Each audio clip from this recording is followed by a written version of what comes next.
Hello friends, this is Dr. Nazar this side. So let's continue with the topic renal physiology, osmoregulation along with urine concentration. तो basically kidneys का एक और function होता है osmoregulation. ठीक, तो हमें ये डिसाइड किडनीज को ये डिसाइड करना होता है कि कब यूरिन को कंसनट्रेटेड यूरिन बनाना है और कब यूरिन को डाइल्यूटेड यूरिन बनाना है. ठीक है, तो अब यहाँ पे दो एग्जांपल्स ले लेते हैं कि दो आदमी हैं. ठीक, एक आदमी ने बहुत सारा पानी पी लिया. ठीक, और उसने मान लो बहुत सारा पानी पी लिया. ठीक, तो उसके अल्टीमेटली सर्कुलेशन में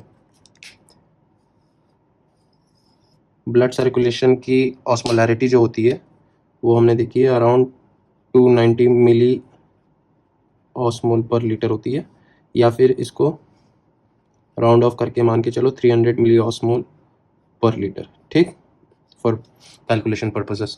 तो अगर मान लो किसी ने बहुत सारा पानी पी लिया, ठीक, तो वो सारा पानी अब्जॉर्ब हो जाएगा.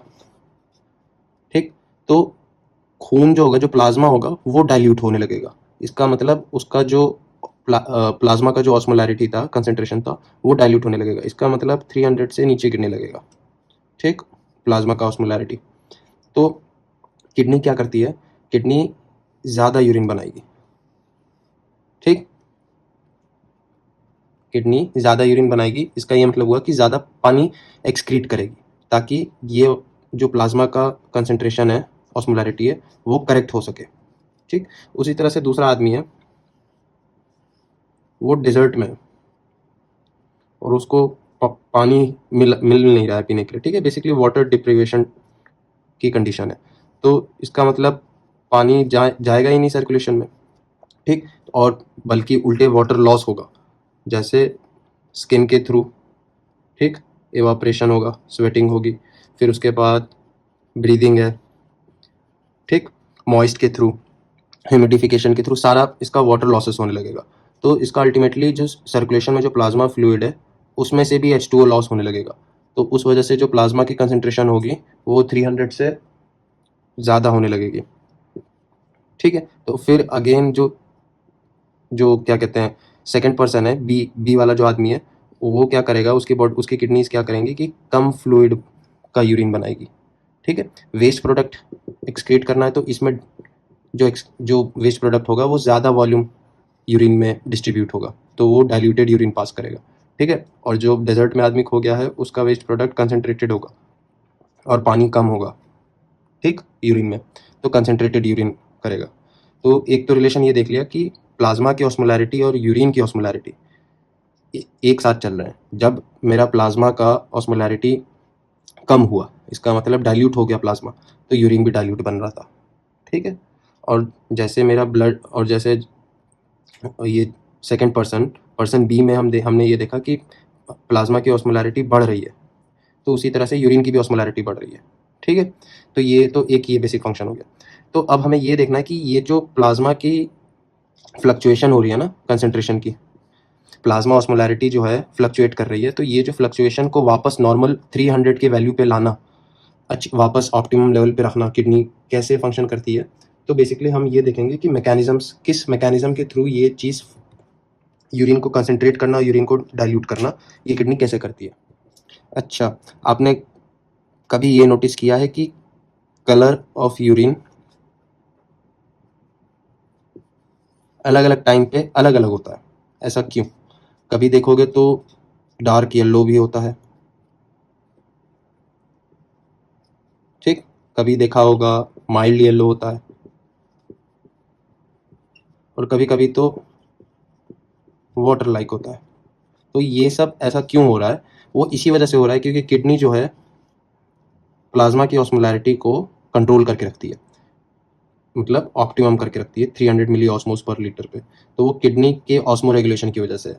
जैसे फ्लक्चुएशन प्लाज्मा की ऑस्मोलैरिटी में आएगा तो उस तरह से यूरिन बनेगा, कंसनट्रेटेड यूरिन बनेगा, मतलब कम वाटर एक्सक्रीट करना है, तो वेस्ट प्रोडक्ट्स को कम वाटर में डिसॉल्व करके बाहर एक्सक्रीट करना होगा, तो इस वजह से डार्क येलो। और आप जिस वक्त आपने पानी बहुत ज़्यादा पी रखा हो, तो आपका जो यूरिन होता है वो वाटर लाइक होता है, येलो टिंज होता ही नहीं उसमें, क्योंकि बॉडी का फ्लूइड जो है वो हाइपोस्मोलर हो गया, क्योंकि आपने पानी ज़्यादा पी लिया, तो इस वजह से किडनी यूरिन भी डाइल्यूट बनाती है, तो इस वजह से वाटर लाइक। तो बेसिकली अब ये कलर चेंजेस क्यों हो रहे हैं और कैसे यूरिन कंसनट्रेट होता है, डाइल्यूट होता है, तो वो उसके मैकेनिज्म्स हम देखते हैं।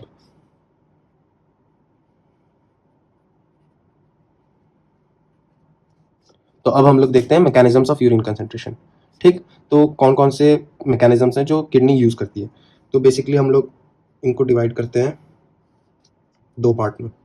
ठीक, एक तो होता है एक मैकेनिज्म है जिसमें हाइपर ऑस्मोलैरिटी,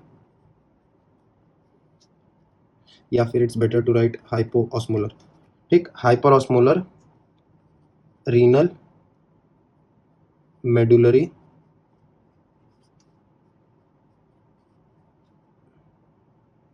इंटरस्टिशियम।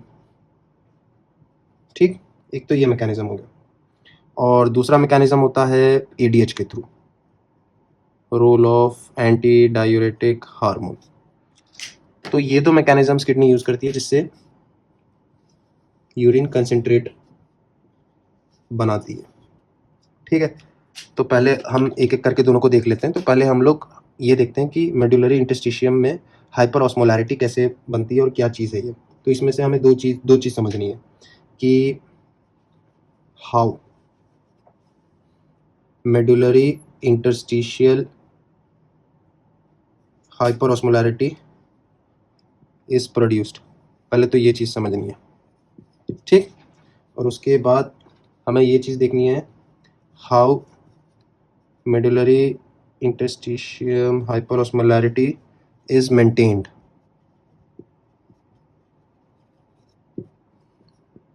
ठीक है, तो बेसिकली अगर ऐसे मोटा मोटा देखोगे तो हाउ में भी दो मैकेनिज्म्स हैं कि मेडुला का जो इंटरस्टिशियम है वो होता है हाइपर ऑस्मोलर, तो वो कैसे प्रोड्यूस होता है। तो पहली चीज़ है, तो इसमें ये देखना है हमें काउंटर करंट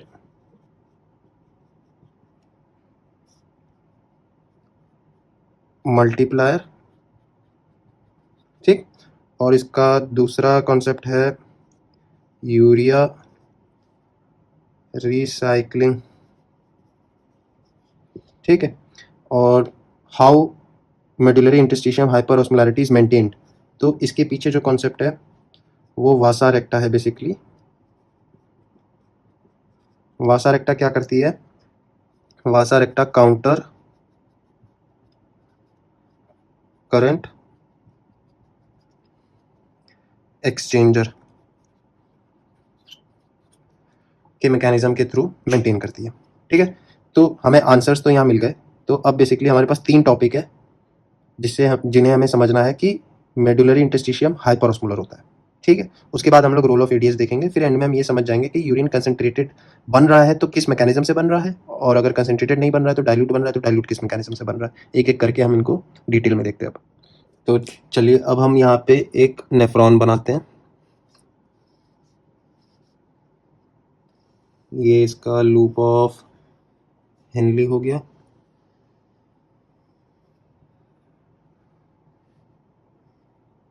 ये हो गया thick ascending limb of loop of Henley. फिर उसके बाद डिस्टल कॉन्वोल्यूटेड ट्यूब्यूल, फिर उसके बाद कलेक्टिंग डक्ट। ठीक है, तो इस तरह से होता है। अब हमें यह मालूम है कि यहाँ पे ग्लोमेरुलर टफ्ट। ठीक है, तो यहाँ से फिल्ट्रेट होके आएगा,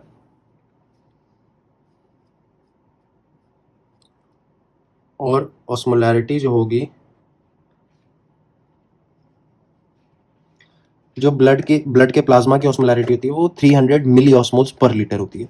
ठीक है, तो फिल्टर होने के बाद जो फिल्ट्रेट होगा, अब से हम इस फिल्ट्रेट को बोलेंगे, बेसिकली हम लोग इसे फिल्ट्रेट ही बोलेंगे अब। ठीक, तो फिल्ट्रेट का जो ऑस्मोलैरिटी होगा वो आइसोटोनिक होगा, मतलब जितना प्लाज्मा का था उतना ही इसका होगा, जस्ट एज इट फिल्टर्स। उसके बाद प्रॉक्सिमल कन्वोल्यूटेड ट्यूब्यूल में आएगा, तो इसमें से हमें मालूम है सोडियम, ग्लूकोज, बहुत सारी चीज़ें अब्जॉर्ब हो जाती हैं। हमें ये मालूम है कि प्रॉक्सिमल कन्वोल्यूटेड ट्यूब्यूल में 65% सोडियम अब्जॉर्ब हो जाता है, तो उसके साथ साथ वाटर भी अब्जॉर्ब हो जाएगा उतना ही। तो समझने वाली बात यह है कि हमने जो प्रोपोर्शन में सोडियम निकाला, उसी रेशियो में हमने वाटर भी निकाला, तो अल्टीमेटली कंसंट्रेशन फिल्ट्रेट का चेंज नहीं होगा। तो इस वजह से जब प्रॉक्सिमल कन्वोल्यूटेड ट्यूब्यूल खत्म होने के बाद फिल्ट्रेट आगे बढ़ेगा लूप ऑफ हेनले में, तो यहाँ पे भी 300 ही रहेगा। जो फिल्ट्रेट लूप ऑफ हेनले में घुसेगा तो उसका ऑस्मोलैरिटी भी 300 ही रहेगा। उसके बाद हमें ये मालूम है कि proximal convoluted tubule loop of Henle water permeable होता है,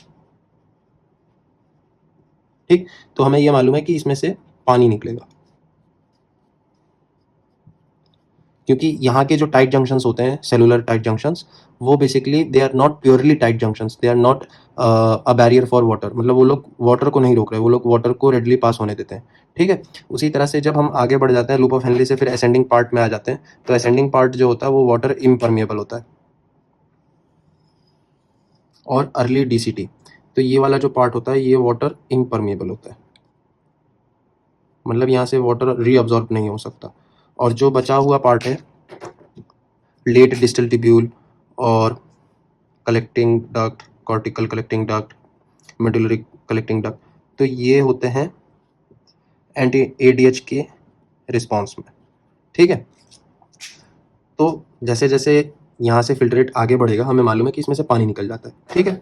तो यहाँ से एक्वापोरिन चैनल्स और टाइट जंक्शंस के थ्रू वाटर निकलेगा। तो जैसे फिल्ट्रेट आगे बढ़ेगा, इसका कंसंट्रेशन बढ़ने लगेगा, क्योंकि सॉल्यूट तो वहीं के वहीं है, फिल्ट्रेट में पानी निकल गया, तो अल्टीमेटली 300 से फिर ये आगे जाएगा, 600 में बदल जाएगा, फिर 800, ठीक, और अल्टीमेटली 1200। तो जो फिल्ट्रेट लूप ऑफ हेनले के अंदर होगा ना, उसका कंसंट्रेशन 1200 होगा।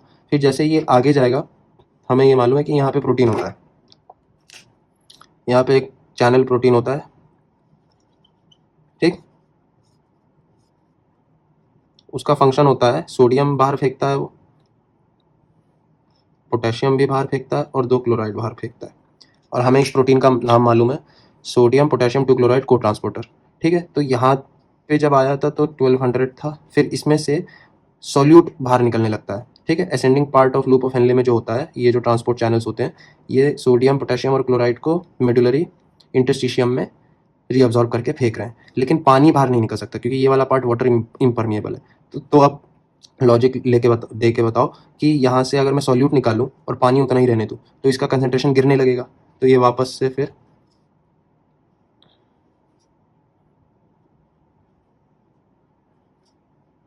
गिरते गिरते 100 तक चला जाएगा।